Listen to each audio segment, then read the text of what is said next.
and welcome to the Distance Learning Roundtable show on the Incandescent Radio Network. I'm Hope Katz-Gibbs, producer of the show and founder of Incandescent PR and Publishing. I am thrilled to be here with the host of the show, Dean Hoke, managing partner of the international firm Edu Alliance, and Pat Cassella, executive director of the US Distance Learning Association. Hello, gentlemen. Hi, Hope.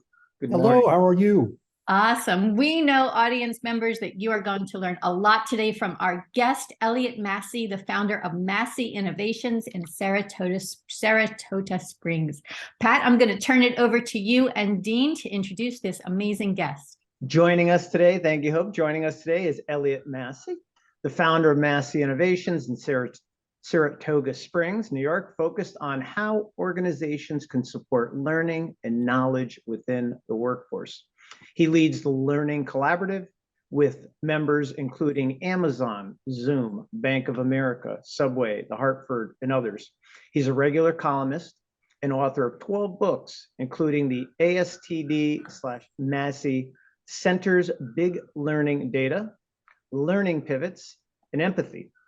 Elliott's professional focus has been on the fields of corporate learning, organizational performance, and emerging technology. He has developed models for accelerating the spread of knowledge, learning, and collaboration throughout organizations. Elliott serves as an advisor to a wide range of government, education, and nonprofit groups, including Department of Defense, and also served on the White House Advisory Council on expanding learning opportunities, as well as a member of the CIA University Board of Visitors. Elliott is also a Tony-nominated Broadway producer. Elliott, known you a long time, welcome, and we are delighted to have you with us today. Well, it's wonderful to be here, and it's so appropriate we can do it from distance as we are. Yes. Very good. Well, I think I'll start off with the first question. And this has to do with an interview that I did previously with Peter Wells, who's the chief of higher education over at UNESCO. And he made what I thought was kind of a peculiar statement, but pretty true. And that's the pandemic changed attitudes about online learning in the education community worldwide. He stated during those 2 years, we took a leap forward of 10 years where teaching and learning online activity was publicly accepted. And he meant this from a worldwide basis. Mm-hmm. Would you agree with that view? And also give us your thoughts now as we are slowly but surely coming out of the pandemic. It certainly did. I look at, when we look at the pandemic, there were three things that changed. Learners changed, our embracement or our use of technology changed, and our models of learning changed. Certainly at the first level, I imagine literally 3 years ago, if you had said to 20 people, we're going to have an online meeting, 4 or 5 of them would say, yeah, but I'm not sure, and I don't know how to log on, and the like. So I think certainly Zoom played a role in terms of a more simpler, user interface, and others. And so I think we've gotten to the point where now we are comfortable, whether it be, at a desktop, a laptop, or on our phones, to be able to push, connect, and interact. I think the learners have done that. I think our technology also evolved to where we started to do more blending of real time and asynchronous. That like we can do this as a real time conversation that we can then curate and harvest and edit into something asynchronous. Wonderful leap forward.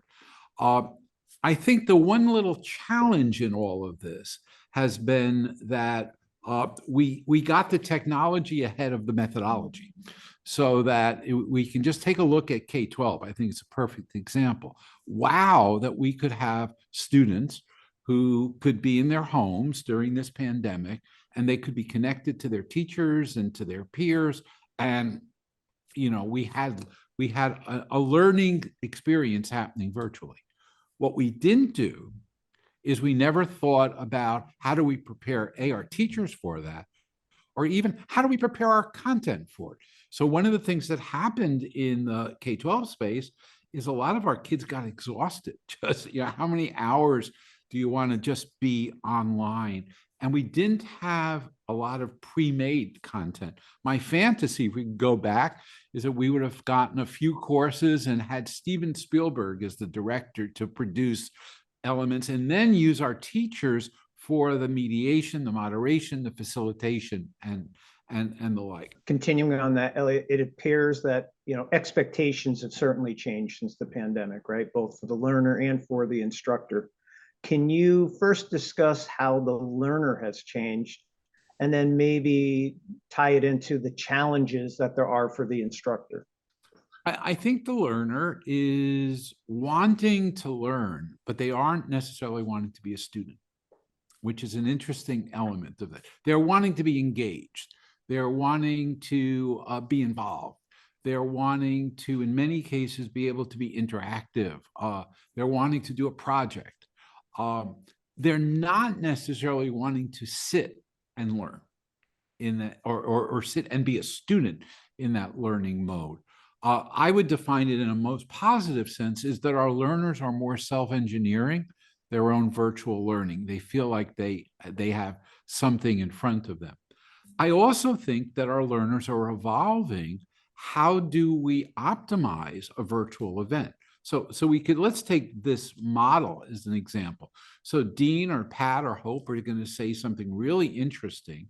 How does the person watching this annotate it? Like, I really can't take my yellow marker and, mark over, Dean's face or something like that to highlight that.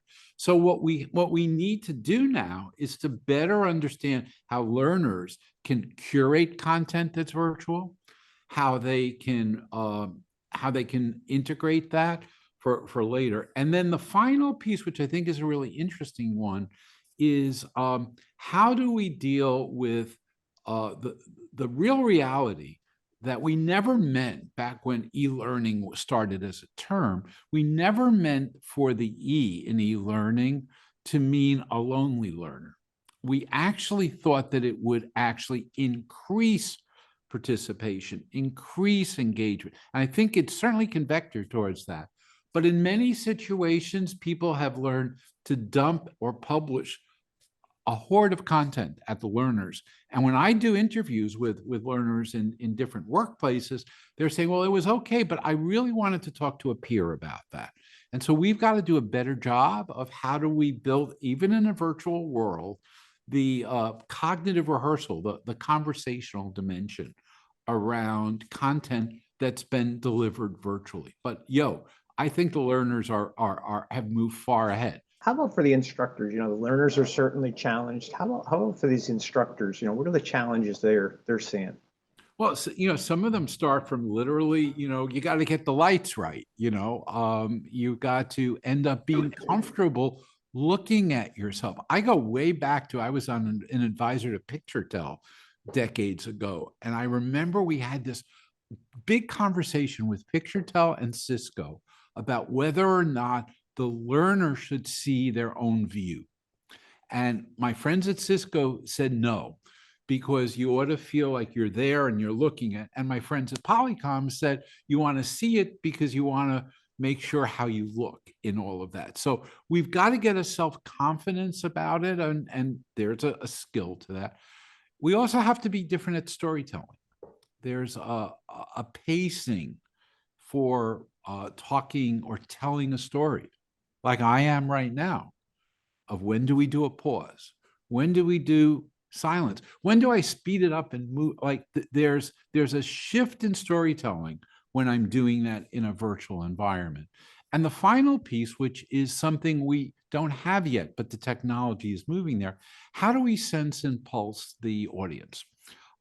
We certainly know, all of us have led sessions and small and large learning things. We know how to look around and we see, sure enough, in the third row, Pat is there, and Pat just looks like they're totally confused. Or in the back, you've got, Ivan who's jumping up and down. And how do we map and engage that?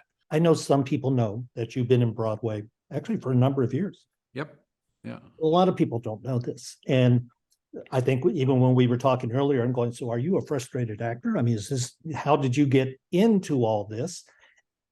And probably the real question that I have is, what have you learned, what did you bring from online to Broadway, and what has Broadway brought to online? Is there some things? Well, we're very honored. My wife and I run Masie Productions, and we're a Broadway producer and originator. And we now are Tony nominated, and we produce 34 Broadway shows, including Kinky Boots and SpongeBob and a number of other shows. And we just opened Piano Lesson, an August Wilson drama in New York. What brought me into it, Dean, is the commonality of not entertainment, but storytelling. At the end of the day, my background was as a storytelling person, and I wanted to have great storytelling when I did train the trainer on how to run a classroom. And then even more excited of how do we do storytelling in a range of distance learning pieces. And then when I went to Broadway, that I always loved it. I'm not an actor. I actually ran the lights in high school. But when I would go to see a Broadway show, I realized that the producers of that were similar to what we did. We don't call ourselves producers. We might call ourselves instructional designers or the like, but we were both in the same business, taking a story and making it in a way that it was engaging, involving, impactful, and it moved the people that were there. So that's what got me involved. And we've done, as I said, 34 shows.